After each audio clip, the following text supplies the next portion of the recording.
রাজনীতি করতে কোনো বাধা নেই আওয়ামী লীগের, দলটি নিবন্ধন বাতিল করে নিষিদ্ধ করার রিট খারিজ করেছেন হাইকোর্ট। এদিকে সরকার পতন ত্বরান্বিত করতে ছাত্রলীগের নতুন কৌশল, শর্ত সাপেক্ষে ফিরেছেন সব বহিষ্কৃতরা, আন্দোলনের চূড়ান্ত প্রস্তুতি।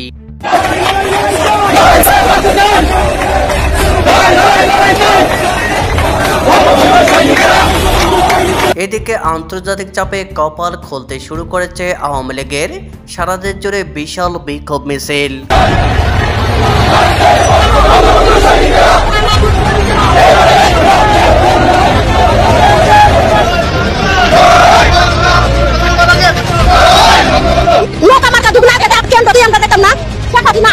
এদিকে ইউনূস সরকারের 1 বছরের ঋণ লুটপাটে অর্থনীতি ধ্বংস, বিস্ফোরক মন্তব্য আলী আরাফাতের। শোনেন, আমার ফুপু আগামী ডিসেম্বরের 7 তারিখে দেশে যাচ্ছেন, আপনারা ইতিমধ্যে সবাই তা জানতে পেরেছেন। এই মাসের 15 তারিখে আমার ফুপু জাতির উদ্দেশ্যে ভাষণ দিতে যাচ্ছেন, মনে রাখবেন এই মাসের 15 তারিখ। ভিডিওটা সবার কাছে ছড়িয়ে দিন, কিছু বিদেশি নেতার সাথে জাতির উদ্দেশ্যে ভাষণ দেবেন। আওয়ামী লীগ ফিরছে, আওয়ামী লীগকে ফেরানো হচ্ছে এবং সেটা বাংলাদেশের বিভিন্ন সেক্টরের প্রতিনিধিরা করছেন। এদিকে গত বছরের 5 আগস্ট জনরসে শেখ হাসিনা ভারতে চলে যান। এরপর থেকে আওয়ামী লীগ কোনোভাবেই ঘুরে দাঁড়াতে পারছিল না। আওয়ামী লীগের নিবন্ধন স্থগিত করে বর্তমান অন্তর্বর্তী সরকার, কিন্তু গত সপ্তাহে নিবন্ধন স্থগিতের বিপরীতে রিট খারিজ করে দেয় আদালত, যার ফলে আওয়ামী লীগের আর কোনো বাধা রইল না নির্বাচন করতে। এই খবর পেয়ে যেন শেখ হাসিনার কপাল খুলে যায়। দেশের বিভিন্ন ব্যস্ততম অঞ্চলগুলোতে আওয়ামী লীগ মিছিল করতে শুরু করে। কয়েকদিনের ব্যবধানেই আওয়ামী লীগ বারবার মিছিল করছে। এদিকে দেখা যায় মিছিলগুলিতে দিন দিন জনসংখ্যা বাড়তে থাকে। এদিকে শেখ হাসিনা ভারত থেকে বিভিন্ন নির্দেশনা দিতে থাকে। তিনি বলেন, বাংলাদেশকে আমি সোনার বাংলা করতে চেয়েছি, তারা দেশের উন্নয়ন চায়নি, চেয়েছে দেশকে ধ্বংস করতে। 1971 সালে তারা বাংলাদেশের স্বাধীনতা চায়নি, তাই পাকিস্তানের সাথে জোট করে চালিয়েছে গণহত্যা। এখন এরা বাংলাদেশে অরাজকতা চালাচ্ছে, আর অবৈধ ইউনূস সরকার তা চুপ করে দেখছে। এটা একটা দেশের রাজনীতি হতে পারে না, এভাবে একটা দেশ চলতে পারে না। ইউনূস ক্ষমতায় এসে অবৈধভাবে হাজার হাজার কোটি টাকা লুট করেছে, সে কোনো উন্নয়নের কাজই করছে না। শেখ হাসিনা বলেন, আমি খুব দ্রুতই বাংলাদেশে ফিরছি, তোমরা প্রস্তুত হও। এবার আরেকটা বিপ্লব দেখবে বাংলাদেশ, আর এই বিপ্লব হবে ইউনূসের বিরুদ্ধে, এই বিপ্লব হবে ধর্ম ব্যবসায়ীদের বিরুদ্ধে, এই বিপ্লব হবে জামায়াতে ইসলামের বিরুদ্ধে। তারেক রহমান 21শে আগস্ট গ্রেনেড হামলা মামলায় জড়িত ছিল, তাকে আদালত কিভাবে খালাস দেয়? এইসব প্রশ্নের উত্তর ইউনূসকেই দিতে হবে। আওয়ামী লীগের প্রধান শক্তি হচ্ছে জনগণ। আওয়ামী লীগ কখনো সন্ত্রাসীদের রাজনীতি করে না, ভবিষ্যতেও করবে না। এদিকে সরকার পতন ত্বরান্বিত করতে ছাত্রলীগের নতুন কৌশল, শর্ত সাপেক্ষে ফিরেছেন সব বহিষ্কৃতরা, আন্দোলনের চূড়ান্ত প্রস্তুতি। দেশে চলমান অন্তর্বর্তীকালীন সরকার পতনের আন্দোলনকে আরও বেগবান ও চূড়ান্ত রূপ দেওয়ার লক্ষ্যে একটি যুগান্তকারী সিদ্ধান্ত নিয়েছে বাংলাদেশ ছাত্রলীগ। রাজপথের আন্দোলন জোরদার করতে এবং সংগঠনকে সব বিভেদ ভুলে ঐক্যবদ্ধ করতে শর্ত সাপেক্ষে সকল বহিষ্কারাদেশ প্রত্যাহার করে নিয়েছে সংগঠনটি। এই পদক্ষেপকে সরকার পতনের আন্দোলনে নামা চূড়ান্ত প্রস্তুতি হিসাবেই দেখছেন রাজনৈতিক বিশ্লেষকরা।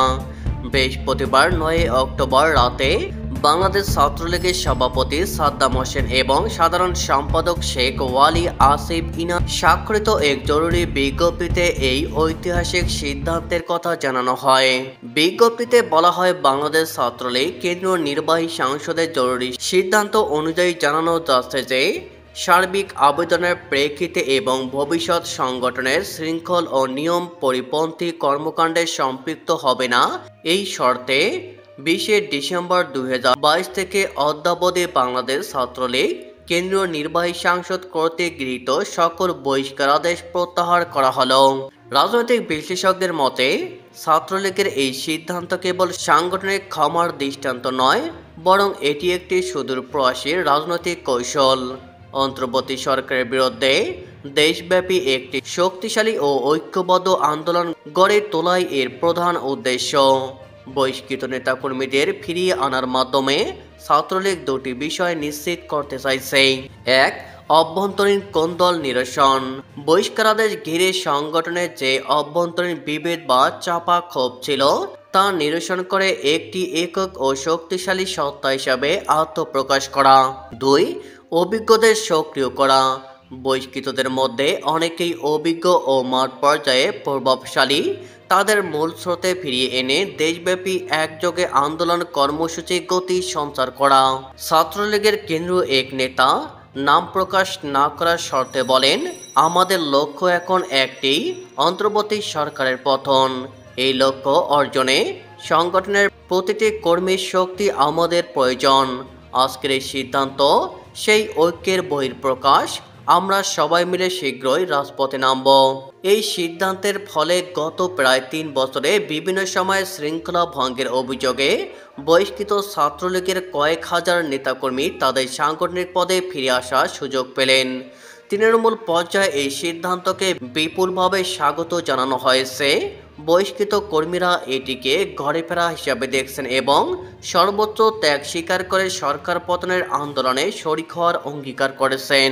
কেন্দ্রীয় ছাত্রলীগের এই পদক্ষেপ স্পষ্ট বার্তা দিচ্ছে যে তারা অন্তর্বর্তীকালীন সরকারের বিরুদ্ধে নিজেদের সাংগঠনিক শক্তি সর্বোচ্চ পর্যায়ে ব্যবহার করতে প্রস্তুত। বহিষ্কৃতদের ফিরিয়ে এনে রাজপথে নতুন উদ্যমে নামার এই কৌশল আগামী দিনের রাজনীতিতে কী প্রভাব ফেলে এটাই এখন দেখার বিষয়। এদিকে ইউনূস সরকারের 1 বছরে ঋণ লুটপাটে অর্থনীতি ধ্বংস বিস্ফোরক মন্তব্য আলী আরাফাতের। ডক্টর ইউনূসের নেতৃত্বাধীন সরকার মাত্র 1 বছরে লাগামহীন ঋণ গ্রহণ, লুটপাট এবং মুদ্রা পাচারের মাধ্যমে দেশের অর্থনীতিকে ধ্বংসের দ্বারপ্রান্তে নিয়ে গেছে বলে কঠোর সমালোচনা করেছেন আওয়ামী লীগ নেতা ও সাবেক তথ্য প্রতিমন্ত্রী মোহাম্মদ আলী আরাফাত। এক বিবৃতিতে তিনি বর্তমান সরকারের অর্থনীতির অব্যবস্থাপনার চিত্র তুলে ধরেন।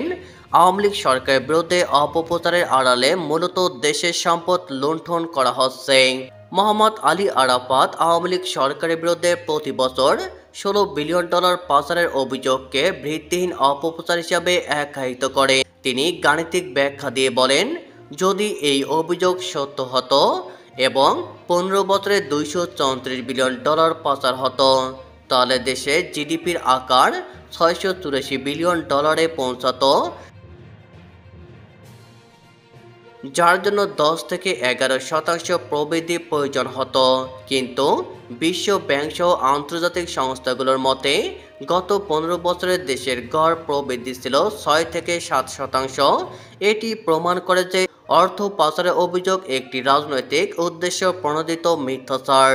আরাফাত বর্তমান সরকারের অর্থনৈতিক কর্মকাণ্ডের দিকে আঙুল তুলে বলেন, গত 1 বছরে ব্যয় কমানোর নামে দেশের সব উন্নয়ন কর্মকাণ্ড স্থবির করে দেওয়া হয়েছে। তিনি বলেন, শিল্পের যন্ত্রপাতি আমদানি এবং এলসি নিষ্পত্তি গত 4 বছরের মধ্যে সর্বনিম্ন অবকাঠামো উন্নয়ন থেমে গেছে। সামাজিক সুরক্ষা খাত যেমন বিভিন্ন ভাতা, কমিউনিটি ক্লিনিক ও স্থানীয় উন্নয়ন প্রকল্পে বরাদ্দ অর্ধেকে নামিয়ে আনা হয়েছে বা বন্ধ করে দেওয়া হয়েছে। শিক্ষা খাতেও বিনিয়োগ নেই।